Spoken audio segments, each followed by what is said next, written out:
നമസ്കാരം ഫ്രണ്ട്സ്, ഞാൻ നിങ്ങളുടെ സനിൽ പെരുന്തോട്ടത്ത്.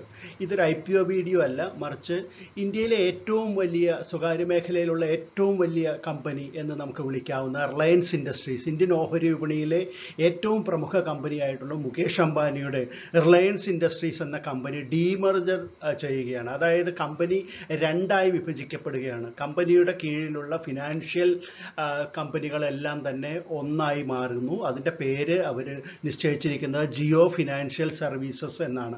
അപ്പോൾ പുതിയൊരു കമ്പനിയായിട്ട് ജിയോ ഫിനാൻഷ്യൽ സർവീസസ് എന്ന കമ്പനി രൂപം കൊള്ളുകയാണ്. അതിനു വേണ്ടിയിട്ട് ഓഹരി ഉടമകളുടെ ഒരു യോഗം കമ്പനി വിളിച്ചിട്ടുണ്ട്. അതേക്കുറിച്ച് നിങ്ങൾക്കറിയേണ്ട എല്ലാ വിവരങ്ങളും ഉൾപ്പെടുത്തിക്കൊണ്ടാണ് ഈ വീഡിയോ ചെയ്തിരിക്കുന്നത്. ഇത് പല ഇൻവെസ്റ്റേഴ്സും ആവശ്യപ്പെട്ടത് പ്രകാരമാണ് ഇങ്ങനെ ഒരു വീഡിയോ ഇപ്പോൾ ചെയ്യുന്നത്. നമുക്കിനി ആ വീഡിയോയിലേക്ക് കിടക്കാം.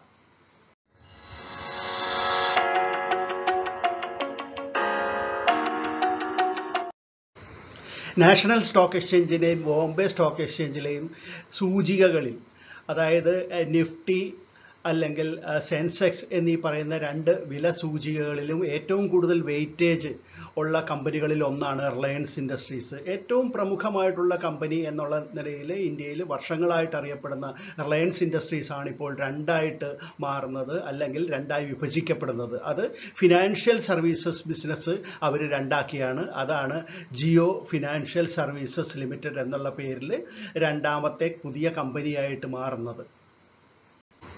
ജിയോ ഫിനാൻഷ്യൽ സർവീസസ് എന്ന പുതിയ കമ്പനി രൂപം കൊടുക്കുന്നതിന് വേണ്ടിയിട്ട് റിലയൻസിൻ്റെ ഷെയർ ഹോൾഡേഴ്സിൻ്റെ മീറ്റിംഗ് അവർ മെയ് മാസം 2-ാം തീയതിയാണ് വിളിച്ചു ചേർത്തിരിക്കുന്നത്. അതിന് പ്രകാരം റിലയൻസ് ഓഹരികളുടെ ഉടമസ്ഥരായിട്ടുള്ള എല്ലാ ഓഹരി ഉടമകൾക്കും ഒരു ഷെയർ എന്നുള്ള നിലയിൽ തന്നെ ലഭിക്കും. അതായത് 100 റിലയൻസ് ഓഹരികൾ സ്വന്തമായുള്ള ഒരാൾക്ക് 100 ജിയോ ഫിനാൻഷ്യൽ സർവീസസിൻ്റെ ഓഹരികൾ തന്നെ ലഭിക്കുന്നതാണ്. ഇപ്പോൾ റിലയൻസ് ഗ്രൂപ്പിന് കീഴിലുള്ള Reliance industrial investment, Reliance payment solutions, Jio payment bank, Reliance retail finance, Jio info aggregator services, Reliance retail insurance broking, ഇതെല്ലാം തന്നെയാണ് ഒരു കമ്പനിയായിട്ട് മാറാൻ പോകുന്നത്. ജിയോ ഫിനാൻഷ്യൽ സർവീസസ് എന്നുള്ള ഒരു കുടക്കീഴിലേക്ക് ഈ കമ്പനികളെ എല്ലാം വേർതിരിച്ച് മാറ്റി ഒരു കമ്പനിയാക്കുകയാണ് റിലയൻസ് ഇപ്പോൾ ചെയ്യാൻ പോകുന്നത്.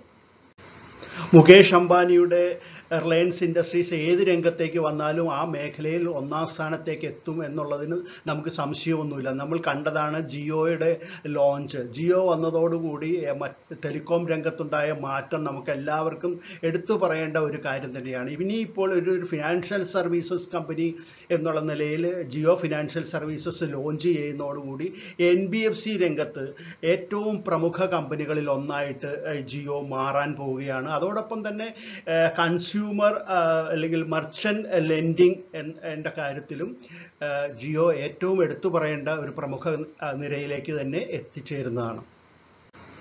ജിയോ ഫിനാൻഷ്യൽ സർവീസസ് ലോഞ്ച് ചെയ്യപ്പെടുന്നതോട് കൂടിയിട്ടത് ഇൻ്റർനാഷണൽ രംഗത്തെ അല്ലെങ്കിൽ മൾട്ടിനാഷണൽ രംഗത്ത് പ്രവർത്തിക്കുന്ന പല ഇത്തരത്തിലുള്ള ഫിനാൻഷ്യൽ കമ്പനികൾക്കും കിടപിടിക്കുന്ന രീതിയിലേക്ക് അത് വളരുകയാണ്.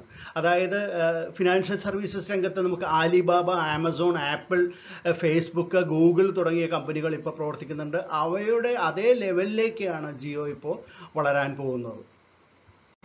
മാത്രമല്ല, ഇൻഷുറൻസ് രംഗത്തും ജിയോ ഫിനാൻഷ്യൽ സർവീസസ് എന്ന കമ്പനി വളരെ മുൻനിരയിലേക്ക് വരാൻ പോകുന്നു എന്നുള്ളതിൻ്റെ സൂചനകളാണ്. ഇപ്പോൾ IRDA, insurance regulatory and development authority, അതായത് ഇൻഷുറൻസ് രംഗത്തിൻ്റെ റെഗുലേറ്റർ ഇപ്പോൾ ജിയോയ്ക്ക് അവരുടെ ലൈസൻസ് നൽകുന്നതിനായിട്ട് മുന്നോട്ട് വന്നിട്ടുണ്ട്. അപ്പോൾ ഇൻഷുറൻസ് രംഗത്തും ജിയോ വളരെ മുൻനിരയിലേക്ക് എത്തും എന്നുള്ളത് നമുക്ക് നിസ്സംശയമായിട്ട് പറയാനായിട്ട് സാധിക്കും.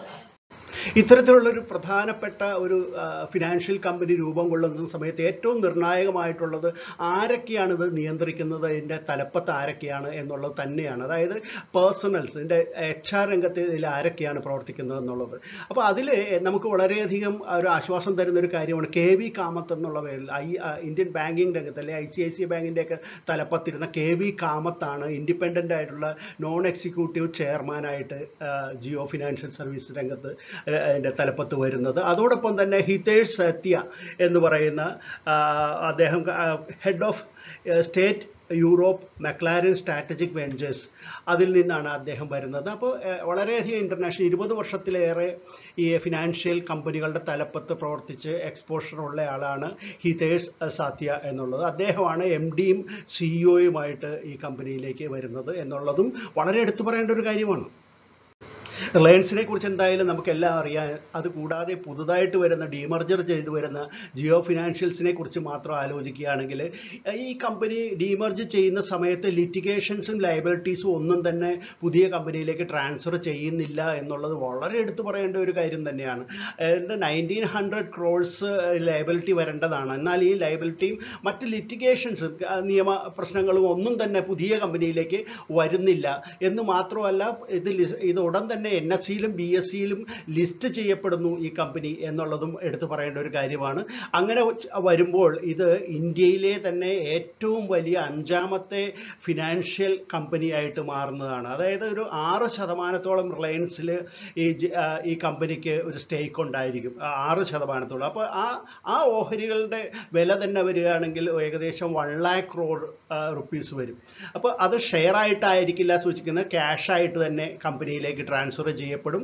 അങ്ങനെ നെറ്റ്വർത്തിൻ്റെ കാര്യത്തിൽ ഏറ്റവും വലിയ കമ്പനികളിൽ ഒന്നായിട്ട്, വളരെ ക്യാഷ് റിച്ച് ആയിട്ടുള്ള ഒരു കമ്പനിയായിട്ട് തന്നെ ജിയോ ഫിനാൻഷ്യൽ സർവീസസ് മാറുകയാണ്. അപ്പോൾ മുൻനിര ഫിനാൻഷ്യൽ കമ്പനികളുടെ ആ രംഗത്തേക്ക് വരാനായിട്ട് യാതൊരു പ്രയാസവും ഇല്ലാതെ തന്നെ ജിയോ ഫിനാൻഷ്യൽ സർവീസസ് മാറുന്നു എന്നുള്ളതാണ് ഇതിൻ്റെ കാര്യം.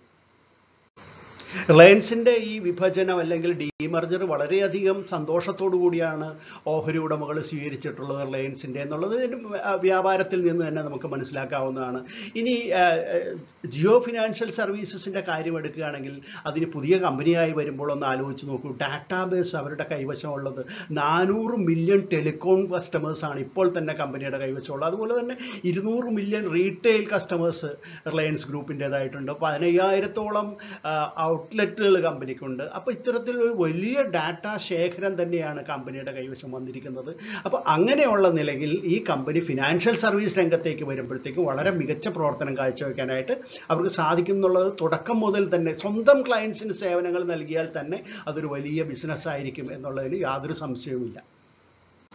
ഫിനാൻഷ്യൽ കമ്പനികളുടെ കാര്യത്തിൽ JFS ഉണ്ടാക്കുന്ന മാറ്റം എന്തൊക്കെയായിരിക്കും, അത് ബാങ്കിങ് രംഗത്തെ എത്രമാത്രം ബാധിക്കും എന്ന് ചിന്തിക്കുമ്പോൾ നമുക്കൊരു കാര്യം മനസ്സിലാവും. ഇത് പെട്ടെന്ന് ബാങ്കിങ് രംഗത്തെ ഡയറക്റ്റായിട്ട് ബാധിക്കാനുള്ള സാധ്യത കുറവാണ്. കാരണം ബാങ്കിങ് ലൈസൻസ് ഒരു സെപ്പറേറ്റ് ലൈസൻസാണ്, അത് എത്ര പെട്ടെന്ന് കിട്ടുന്ന കാര്യമല്ല.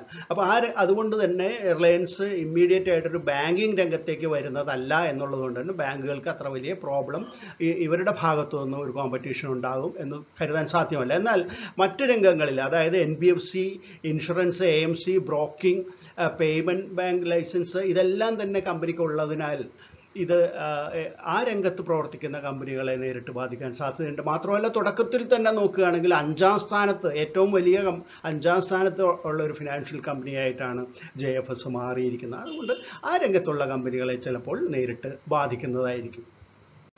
അതായത് നമ്മൾ പറഞ്ഞു വന്നത് നോൺ ബാങ്കിങ് ഫിനാൻഷ്യൽ കമ്പനികളുടെ കാര്യത്തിൽ റിലയൻസിൻ്റെ ഈ പുതിയ കമ്പനി വളരെയധികം ഒരു കോമ്പറ്റീറ്ററായിട്ട് മാറാൻ സാധ്യതയുണ്ട്. കാരണം ഇത് റിലയൻസ് ഗ്രൂപ്പിന് വളരെ അട്രാക്റ്റീവായിട്ടുള്ള റേറ്റിൽ ബോറോയിങ് നടക്കുക, അവർക്ക് ലോൺ വളരെ കുറഞ്ഞ നിരക്കുകളിൽ ലഭിക്കുന്നുണ്ട്. അതേ നിരക്കിൽ തന്നെ ഈ പുതിയ കമ്പനിക്കും ലഭിക്കും എന്നുള്ളത് കൊണ്ട് തന്നെ അവർക്ക് വളരെ കോമ്പറ്റീറ്റീവായിട്ട് ഈ രംഗത്ത് പിടിച്ചു നിൽക്കാനായിട്ട് സാധിക്കും. അപ്പോൾ മാത്രമല്ല ടെലികോം രംഗത്തെല്ലാം ഇത്രയധികം തുടക്കത്തിൽ തന്നെ ഇത്രയധികം ആക്റ്റീവായിട്ടുള്ള ഈ കമ്പനിക്ക് ഡിജിറ്റൽ ലെൻഡിങ്ങിൻ്റെ കാര്യത്തിലും അല്ലെങ്കിൽ കൺസ്യൂമർ ലെൻഡിങ്ങിലും ക്വിക്ക് ലോൺ ഡിസ്ബേഴ്സ്മെൻറ്റിലും എല്ലാം വളരെയധികം മുൻപന്തിയിലേക്ക് എത്തിച്ചേരാൻ സമയമൊന്നും എടുക്കില്ല. കാരണം ക്വിക്ക് ലോൺ എന്ന് പറയുമ്പോൾ അൺസെക്യൂർഡ് ലോൺ, നമുക്ക് ഒരുപാട്